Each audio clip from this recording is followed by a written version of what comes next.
Hello বন্ধুরা, আসসালামু আলাইকুম। কেমন আছেন আপনারা সবাই? আশা করি ভালো আছেন, সুস্থ আছেন সবাই, সবার পরিবার পরিজনকে নিয়ে।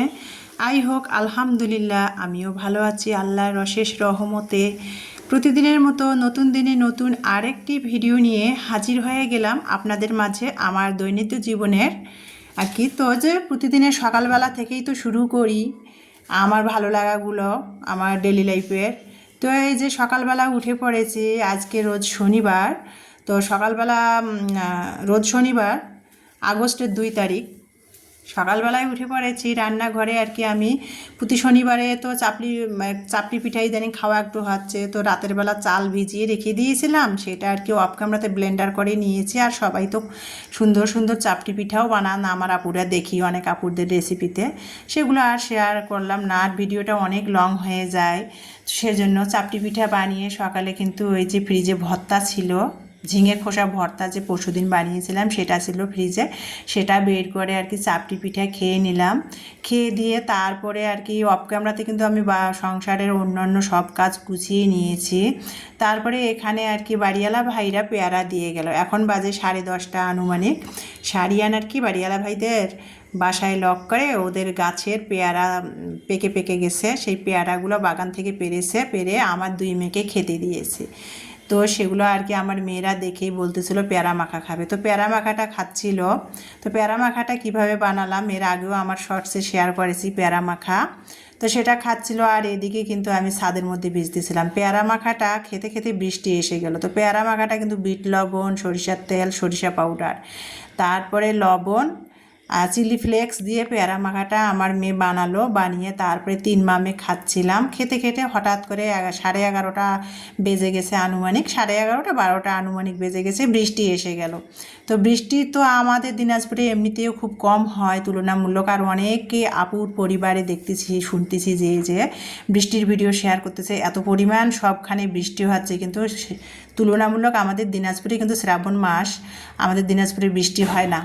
তো বৃষ্টি যদিও হয় রাতের বেলায় একটু হয় 5-10 মিনিট, ওই রকম মুষলধারায় দিন রাত বৃষ্টি হয় না। তো আজকে গোসলেরও সময় হয়েছে, প্রায় 11:30 12টা বেজে গেছে, বৃষ্টি এসে গেছে। তো পেয়ারা মাখাটা খেয়েই ভাবলাম যে আজকে রান্না পরে করব, আগে একটু বৃষ্টিতে ভিজবো। আর আমি না বৃষ্টিতে আমি যেহেতু গ্রামের মেয়ে, আমি কিন্তু খুবই চঞ্চল একটা মেয়ে ছিলাম গ্রামে। তো বৃষ্টিতে এখন বিয়ে হওয়ার পর বাসা বাড়িতে বন্দি জীবন সেই গ্রামের যে মেয়েটা, আমার সেই চঞ্চলতা সব কিছু আমার অনেক কমে গেছে। তাছাড়া 2 বাচ্চার মা হয়েছি, এখন আর সব সেগুলো করলে তো আমার মানায় না, তাই না? তারপরেও কিন্তু আমার কিছু কিছু চঞ্চলতা ছোটোবেলার বিয়ের আগে স্বভাবগুলো এখনও মাঝে মধ্যে আমার ফুটে ওঠে। তো বৃষ্টি দেখলে কিন্তু আমি লোভ সামলাতে পারি না, অনেক সময় জ্বালানা দিয়ে গ্রিলের ফাঁক দিয়ে বৃষ্টিকে উপভোগ করি। তো আজকে যেহেতু গোসল টাইমে বৃষ্টি এসেছে, তো ভাবলাম যে একটু ছাদে যে আজকেও ভিজবো, যে যাই বলে বলুক। তো সেটাই করলাম, বৃষ্টিকে উপভোগ করলাম একটু, খুব কাছ থেকে ছাদে যে ভিজলাম। তারপরে ভিজে এসে তারপরে তো আর ভেজা গায়ে তো আর রান্না করা যায় না, তো গোসল একবারে করে নিয়েছি। আর 12টা বেজে গেছে, আর এই জন্য গোসল করেই নিলাম। নিয়ে তারপরে ভাবলাম যে রান্না করলে লেট হয়ে যাবে, আর বৃষ্টিতে একটু ভিজলাম মনের আনন্দে, তা একটু গোসল করে নেই, গোসল করে তারপরে রান্না করব। লেট হলেও হবে, গোসলটা তো হয়ে যাবে আগে। তো মা মেয়ে সবাই একসাথে গোসল করে নিলাম, নিয়ে তারপরে এখানে রান্নাঘরে চলে আসলাম। এখন বাজে দুপুর 1টা। তো রান্না করব কি, 1টা বেজে গেছে, শর্টকাট গতকালকে আমি যেহেতু দেখেছেন বাজার করেছিলাম, সোনালি মুরগিগুলো 2টা নিয়ে আসছিলাম, সেটা বৃষ্টিতে ভিজে আসার পর শর্টকাট রান্না করে নিচ্ছি এখানে সোনালি মুরগি। ভাবলাম যে তাইলে মুরগিগুলো যেহেতু ছোটো, একটায় 500 গ্রাম করে হয়েছে, তো ভাবলাম যে একটু রোস্ট বানিয়ে দেই মেয়েদের তো মুরগির রোস্ট বানাচ্ছি ঘরোয়াভাবে আমার ঘরে যে মশলাগুলো ছিল, একটু রোস্টের মশলাও ছিল, হয়তো মেয়াদ শেষ হয়ে যাবে তো সেই জন্য ভাবলাম যে মশলাটুকু একটুখানি অল্পই ছিল, 2 চামচের পরিমাণ। তো সেটা রোস্টের মশলাটা ঝেড়ে, প্যাকেটটা ঝেড়ে একটু মিশিয়ে নিলাম। রোস্টের সব কিছু ঘরের মশলা দিয়ে রোস্টটা বানিয়ে নিচ্ছি। আমরাই 3 মামে খাবো, আর ঘরোয়াভাবে রোস্টটা বানিয়ে নিয়েছি আর কি। তো ঘরের মধ্যে রোস্টটা বানাবো, দইও ছিল না, মানে লিকুইড গরুর দুধটাও ছিল না, তো গুঁড়ো দুধ দিয়ে লেবু এক চির দিয়ে তারপরে রোস্টের মশলাটা দিয়ে আর অন্যান্য ঘরে যে ঘরোয়া মশলাগুলো দিয়ে রোস্টের মশলাটা তৈরি করলাম। করে আর কি আমি এখানে রোস্টটা আগে ভেজে নিলাম, বেরেস্তা ভেজে নিয়ে ওই তেলে রোস্টটা ভেজে নিয়ে মশলাগুলো সব ঘরোয়াভাবে বানিয়ে তারপরে মশলাগুলো কষিয়ে নিয়ে এখন আমি ভেজে রাখা মুরগির লেগ পিসগুলো দিয়ে দিলাম, দিয়ে তারপরে এই যে একটু কষিয়ে নিয়ে তারপরে পানি দিয়ে দুইটা ফ্লেভারের জন্য কাঁচামরিচ দিয়ে ঢাকনা দিয়ে রোস্টটা ওদিকে অপর চুলাতে হচ্ছিল। আর পাশে যেহেতু লেট হয়ে গেছে, পাশের চুলাতে আমি রাইস কুকারের পাতিলটাতে করে একটু 500 গ্রাম পোলাও চাল রান্না করে নিচ্ছি মেয়েদের জন্য। তো বৃষ্টির মধ্যে খিচুড়ি ভালো লাগে, মুষলধারায় বৃষ্টি হচ্ছে, খিচুড়ি ভালো লাগে, তো ভাবলাম যে না আমার আবার খিচুড়ি ভালো লাগলে হবে কি, খিচুড়ি কিন্তু একবেলা খেলে আর দ্বিতীয়বার খাইতে ভালো লাগে না, পানির পিপাসাটা খিচুড়ি খেলে আমার কাছে বেশি লাগে। তো সেই জন্য ভাবলাম যে একটু পোলাই রান্না করে নেই, আর খিচুড়ি রান্না করলে তো আতপ চাল দিয়ে রান্না করতে হয়, সেই জন্য ভাবলাম যে আর খিচুড়ি রান্না করবো না, পোলাই রান্না করবো। পোলাও রান্না করলে দুই বেলা খাওয়া যায়, আর একেবারে হালকা মশলা দিয়ে যেহেতু পোলাওটা রান্না করি ভাতের মতোই হয়, সাদা পোলাও দুই বেলা খাওয়া যায়, কিন্তু খিচুড়ি রান্না করলে কিন্তু দুই বেলা খাওয়া যায় না। আর আমি তো এখন যেহেতু 1টা বেজে গেছে রান্না করতেছি, আবার খেতে খেতে 2টা 2:30 বাজে, আবার রাতের বেলা মেয়েদের পড়া আছে, রাতের বেলা কী রান্না করব, সেই জন্য ভাবলাম যে রাতের সহ 500 গ্রাম চাল মেপে রান্না করে নিলাম পোলাওটা সিম্পলভাবে সাদা মাটাভাবে, সেটা দেখতে পেয়েছেন কিভাবে রান্না করলাম।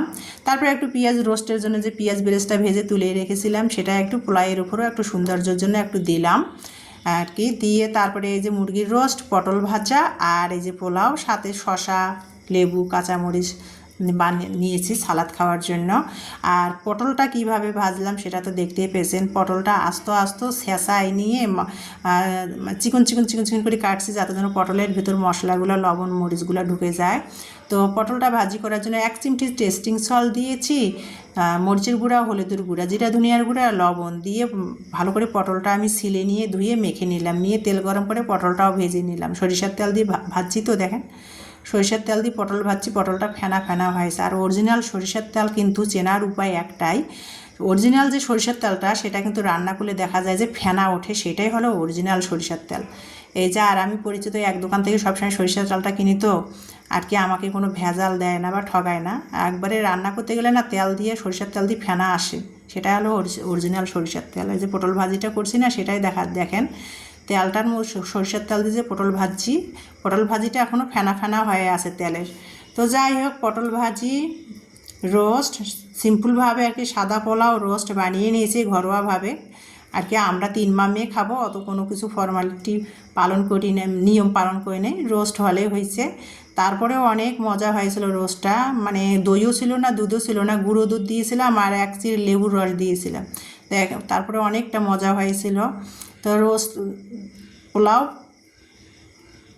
পটল ভাজি সালাদ দিয়ে দুপুরের খাবারটা খাচ্ছিলাম, আর বৃষ্টিতে ভিজেছি তো সেজন্য আর কি গরম গরম পোলাও খাচ্ছি। তো ভাবলাম যে বৃষ্টিতে ভিজেছি, মানে বৃষ্টিতে ভিজতে ইচ্ছা করে কিন্তু তো সহ্য হয় না, আর জ্বর এসে যাওয়ার ভয় লাগতেছিল, তো ভাবছি খেয়ে দিয়ে একটু দুপুরে রচা আদা দিয়ে রচা বানিয়ে খাবো। তো দুপুরের খাবারটা খাচ্ছি, সেটাই আমার প্রিয় আপু ভাইয়া আমার দর্শক বন্ধুদের মাঝে আমার ডেলি লাইফে সিম্পল সাদা মাদা আর কি শেয়ার করবো বলেন, আমি যেভাবে খাই যেভাবে চলি সেটাই তো আপনাদের মাঝে শেয়ার করবো, তাই না? আমার যেহেতু ডেলি লাইফ সিম্পল আর কি চলাফেরা। তো যাই হোক সেটা করতেছিলাম, দুপুরে খাচ্ছিলাম, আর বৃষ্টি হচ্ছেই এখনও আর কি, মুষলধারায় বৃষ্টিটা কমে গেল, আধা ঘন্টার মতো বৃষ্টিটা হয়েছিল, কমে গেল, তারপরে কিন্তু এখনও ঝিরঝির করে বৃষ্টি হচ্ছে, কিন্তু বিদ্যুৎ চমকাচ্ছে না আর কি, সেদিক দিয়ে আর কি সমস্যা নাই। আর বিদ্যুৎ চমকালে তো আমার মেয়েরা খুবই ভয় পায়, আমার 2 মেয়ে যদি বিদ্যুৎ চমকায় আকাশে তাহলে আমার মেয়েরা একবারে ঘরের মানে খাটের কোনায় আর কি কাপড় দিয়ে মাথা ঢেকে মানে বসে থাকে কোকড়া হয়ে, এত ভয় পায় আমার 2 মেয়ে বিদ্যুৎ চমকালে। তো আর বিদ্যুৎ চমকাচ্ছে না, একটু আধা ঘন্টার মতো মুষলধারায় বৃষ্টি হলো, তারপরে এখন একটু ঝিরঝির করে বৃষ্টি পড়তেছে।